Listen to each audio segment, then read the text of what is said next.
Mason's hands shook as he looked down at the wounded figure sprawled before him. The alien lay crumpled in the dirt, his breathing shallow, with strange, silver blood pooling around him. His frame was imposing even in this weakened state, muscles bulging, scars crisscrossing his arms and torso, symbols tattooed along his shoulders. Mason didn't need to know alien anatomy to see he'd been through a brutal battle. The townsfolk had gathered at a distance, a few murmuring about how he might be dangerous, or how it was best to leave him where he lay. He was an outsider, a fighter from a race known more for conquest than kindness. To them, he was an enemy, a threat that had landed far too close to their quiet little settlement. As they whispered among themselves, Mason stood silently, feeling a tug of something deeper, something he couldn't ignore. His life as a mechanic had taught him to respect the tools he used, to take care of the machines that served him day after day. In his mind, this warrior was no different, just another broken thing that deserved a chance to be mended, to be respected, not tossed aside like scrap. Mason didn't see an enemy. He saw a living being, someone abandoned, left for dead by his own kind. He took a deep breath and walked forward, kneeling next to the alien. The murmurs grew louder, a few townsfolk even warning him to stay back. But he ignored them. He studied the alien's face, noting the ridged brow and sharp, pointed features, softened only by his current state of vulnerability. For all the alien's ferocity, right now he was just another life clinging to its final threads. "All right, buddy, let's get you out of here," Mason murmured under his breath. He knew this was more than a reckless act of kindness, it was dangerous. But for reasons he couldn't fully explain, he felt it was the right thing to do. That night, after the townsfolk dispersed, Mason returned with a small cart, grunting as he rolled the alien onto it. The weight was incredible, and he had to strain with every step, muscles screaming under the load. But inch by inch, he got the alien to his workshop, a small, modest place crammed with half-fixed engines and rusted tools, a space that reflected his simple, resilient lifestyle. Once inside, he got to work. Mason might not be a doctor, but he'd seen enough cuts and bruises in his line of work to understand basic triage. He set about cleaning the wounds, ignoring the sharp, metallic smell of the alien's blood and the unsettling gashes that ran across his torso. With each cloth and bandage, he whispered to himself that he was doing the right thing, even if no one else would understand. The alien stirred, groaning as Mason pressed a bandage against a particularly deep wound. His eyes flickered open, briefly catching Mason's gaze with a look of confusion and pain before they slid shut again. Mason continued his work, careful not to make sudden movements that might startle the warrior. Day after day, he returned to his workshop, slipping in food and supplies, tending to his patient without anyone else knowing. He avoided town as much as he could, especially when people asked about strange noises or his sudden lack of spare parts. It was clear they were growing suspicious, but Mason kept his head down and pressed on. As the alien regained strength, his eyes started to follow Mason with a steady intensity. One evening, as Mason finished checking the bandages, the warrior rasped out a question in his native language, his voice like gravel over steel. Mason had no clue what he said, but the tone was unmistakable, a question laced with frustration and curiosity. "Why?" Mason shrugged, as if that answer could somehow transcend the language barrier. He lifted a glass of water to the alien's lips, nodding for him to drink. The warrior took a sip, his eyes never leaving Mason's, suspicion flickering there, but something else too, something softer, almost grateful. The warrior's recovery wasn't smooth. There were days he'd thrash in feverish dreams, muttering words Mason couldn't understand. Mason sat beside him, holding a damp cloth to his forehead, whispering words of encouragement, even though he knew the alien couldn't understand him. It didn't matter. He figured maybe the tone, the simple act of staying close, was enough to offer comfort. One night, after a particularly rough bout, the alien fixed Mason with a look of steely resolve. He muttered something low and bitter, his gaze piercing, as though demanding to know why Mason kept coming back. Mason could only shrug again, hoping the alien would see that there was no grand motive behind his actions. There was no political message or agenda. just the simple decision to help someone in need. He could tell this response surprised the warrior, who now watched him with a strange mix of bewilderment and reluctant respect. It was clear that in the warrior's world, compassion didn't come without a price. It was rare and measured, given only to those within his tribe. Mason's kindness, simple as it was, seemed like a mystery the warrior couldn't easily unravel. As weeks passed, the warrior's strength returned, though the scars and bruises would take much longer to heal.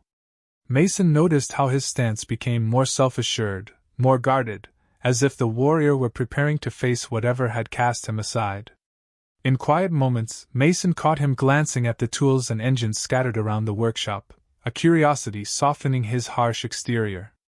It was as if, bit by bit, he was trying to understand the place and the person who had saved him. Mason kept his routine precise and quiet, ensuring the alien warrior remained concealed in his workshop. The days blurred together, as he tended to his patient's wounds and rationed his meager supplies. Although his medical skills were limited, Mason managed with bandages, antiseptics, and careful handling, doing whatever he could to stabilize the alien. The warrior's wounds were healing, but the process was slow, and every movement seemed to cost him. Despite Mason's quiet efforts, the alien's gaze held an unspoken challenge, as if doubting Mason's true intentions. As the warrior's health improved, he became more aware of his surroundings. He'd examine the workshop's walls, the tools scattered about, and occasionally follow Mason's every movement with a sharp, assessing look. Mason noticed the warrior's discomfort and frustration at being dependent on someone else, especially a human. Though Mason could sense the warrior's impatience, he continued his work without complaint. The town was small, and people talked. Questions were beginning to circulate about his absence, and the odd noises that sometimes drifted from his workshop. Each visit felt riskier than the last, but he couldn't bring himself to leave the alien to fend for himself. One evening, the warrior managed to sit up, his eyes fixed on Mason, a mixture of challenge and curiosity flashing in them. Although they didn't share a language, the warrior made an attempt at communication, his gravelly voice softened by weakness. Mason picked up only fragments but sensed that the alien was demanding answers, why he was still here, why Mason had bothered to help him. Mason met the warrior's gaze, holding it with quiet defiance, as if to say, "Does it matter?" Without needing words, he conveyed his lack of hidden motives. For Mason, helping others wasn't some grand gesture, it was simply the right thing to do. The warrior fell silent, absorbing Mason's response with a slight, reluctant nod, though confusion lingered in his gaze. Their silent exchanges grew into a ritual of sorts. The alien began watching Mason's every movement with intense scrutiny, studying how he handled each tool with care and precision, how he tidied his workshop, and how he kept a watchful eye on the door. It was clear this quiet compassion was foreign to the warrior's worldview, a world where strength was valued above all else, and compassion was reserved only for one's own kin. But over time, the suspicion in his gaze softened, and a hint of something new took its place, a quiet respect. Their growing bond wasn't without tension. Sometimes the warrior would refuse help, attempting to stand or change his own bandages, only to falter. Mason would intervene, his assistance silent and unassuming, never patronizing. The warrior's frustration at his own vulnerability was clear, but Mason's patience never wavered. He continued tending to the alien's wounds, each gesture calm and practiced, unbothered by the warrior's pride. Bit by bit, the alien's trust deepened, though neither of them spoke of it. On a particularly quiet night, Mason noticed the warrior examining an old book he'd left out. It was a well-worn collection of human stories, tales of bravery, loyalty, and perseverance. The warrior turned the pages carefully, his sharp eyes scanning the words he likely couldn't read. Mason realized that, in his own way, the warrior was beginning to understand the values humans held close, their sense of community, loyalty, and the strength of bonds that stretched beyond blood and kin. Despite the challenges, Mason felt a sense of purpose he hadn't experienced before. Each act of care, each day of secrecy, felt like part of something larger, a connection he'd rarely felt with others. He knew the risks he was taking. Discovery could bring suspicion, anger, or worse. But he also knew he couldn't turn his back on the warrior now. Through these small, everyday interactions, Mason's actions chipped away at the warrior's hardened exterior. The alien warrior, once disdainful and cautious, began to watch Mason with a new awareness, an understanding slowly taking root in his eyes. Where once there had been mistrust, there was now something closer to gratitude, as if he was beginning to recognize the quiet strength in Mason's patience and resolve. Without realizing it, they had both become each other's anchor, each silently challenging the other's beliefs, building a bridge of mutual respect in the midst of an unlikely alliance. Days passed, and with each one, the warrior's health improved, but his worldview remained a subject of silent conflict between him and Mason. There was a moment when he looked Mason in the eyes, his gaze full of an intensity that seemed to demand an explanation, not just for why Mason helped him, but for why any human would. The warrior spoke of his people's values in fragmented, gruff phrases, describing an honor-bound tradition where only the strongest survived. His injuries were proof he had been left behind, deemed unworthy by his own. Mason listened, nodding thoughtfully, trying to understand a culture where strength was the sole currency of respect, where kindness and vulnerability were seen as weaknesses. He couldn't imagine a society where leaving someone to die was considered honorable, but he didn't argue. Instead, he shared stories of his own experiences, small moments that illustrated how humans saw strength differently. He told the warrior about a friend who had once helped him through a rough patch, a simple gesture that left a lasting impact. To him, strength wasn't about who could fight the hardest but who stood by others when times were difficult. The warrior fell silent, absorbing this perspective with a quiet skepticism, but Mason noticed a subtle shift in his posture. It was as though, for the first time, the alien was beginning to see the value in what Mason was saying. They sat in silence, each lost in their own thoughts, each trying to understand a way of life that seemed utterly foreign yet unexpectedly intriguing. Over time, Mason introduced the warrior to more pieces of human life. He brought him books filled with tales of loyalty, perseverance, and unity, concepts as alien to the warrior as the tools and machines littering the workshop. The warrior would stare at the pages, piecing together fragments of meaning, slowly building an understanding of values that humans held close. Through these stories, he began to see that humanity's strength wasn't in brute force but in its ability to band together, to care for one another, even for strangers. One evening, as they sat in the dim light of the workshop, the warrior spoke of his own people with a quiet sadness. He admitted he'd always felt pride in their honor system but had never realized how lonely it could be. His injuries had changed him, forcing him to confront the fragility of life and the emptiness that came from constant struggle without compassion. In his own words, halting and carefully chosen, he admitted that he envied the way humans protected each other. He wondered aloud if he had been wrong to place all his faith in strength and pride alone. Mason listened, understanding that the warrior's confession was no small matter. To admit even the faintest doubt was an immense act of vulnerability, one that, in the warrior's culture, would be considered a grave weakness. But here, in the quiet of the workshop, far from the eyes of his kin, he could explore those doubts safely. Mason reassured him, explaining that there was strength in questioning one's beliefs, and growing beyond what was familiar. He emphasized that the bonds humans formed weren't signs of weakness but proof of their resilience, their ability to stand together against any hardship. The warrior, though still hesitant, seemed to accept this notion, acknowledging that maybe, just maybe, his understanding of strength had been incomplete. Mason's words stayed with him, lingering in the spaces between their conversations. Each day, he seemed more willing to let his guard down, to consider the possibility that strength could come from kindness, that pride didn't have to be built on isolation. In those quiet moments, the bond between them deepened. They no longer needed words to communicate. Their shared silence held a sense of mutual respect, a growing understanding that transcended their differences. The warrior's hardened exterior softened, as if he were beginning to shed the burdens of his past, embracing a new way of seeing the world. He'd been saved not by a fellow warrior, not by a leader, but by a simple, unassuming mechanic who had shown him a depth of strength he hadn't known existed. For Mason, this transformation was its own reward. He didn't seek recognition or validation. The knowledge that he'd helped the warriors see humanity differently was enough. In their silent companionship, they both found something they hadn't known they needed: connection, understanding, and the strength to let go of past assumptions. Mason knew that when the warrior eventually left, he would carry these lessons with him, a changed being who had glimpsed a world beyond strength, beyond pride.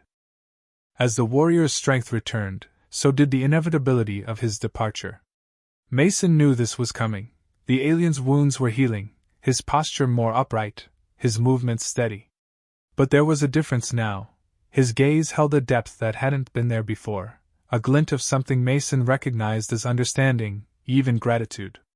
For weeks, they had coexisted in this unspoken alliance, and now, as the warrior prepared to leave, there was a quiet solemnity in the air, an awareness that something important had passed between them.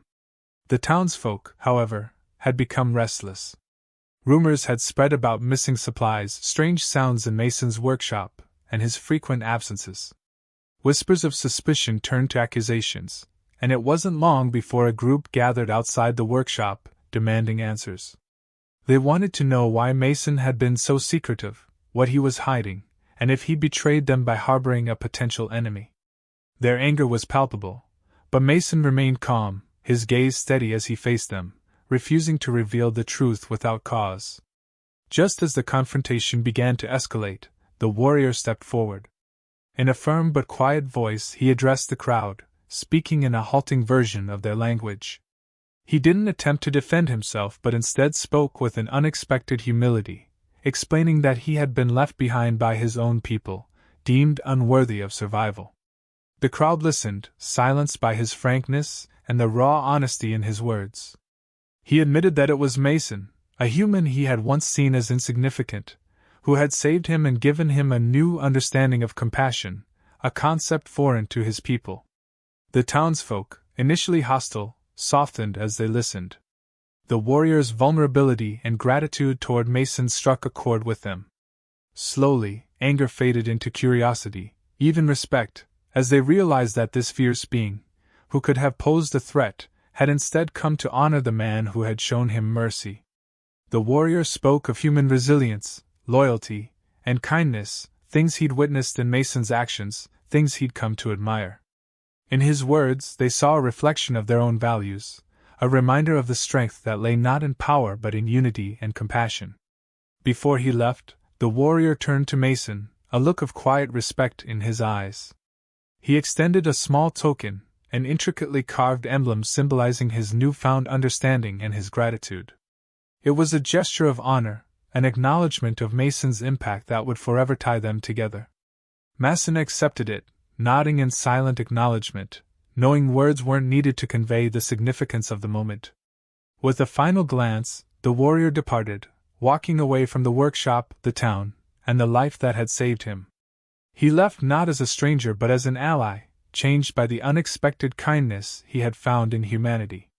His return to his people would carry this new perspective, a silent promise of peace and respect born from the compassion of a simple mechanic. Mason watched him go, feeling a quiet sense of fulfillment. He hadn't sought recognition, nor had he asked for gratitude. He had only followed his own belief in helping others, in standing by those who needed it, regardless of the risks. The townsfolk, too, seemed changed, their earlier suspicions replaced by a new respect for Mason and his unassuming strength. Life returned to normal, but there was a lasting impression left behind, a memory of the warrior who had come as an enemy yet departed as a friend. In the days that followed, Mason returned to his usual routine, but he carried with him the silent knowledge that he made a difference, that his actions had mattered.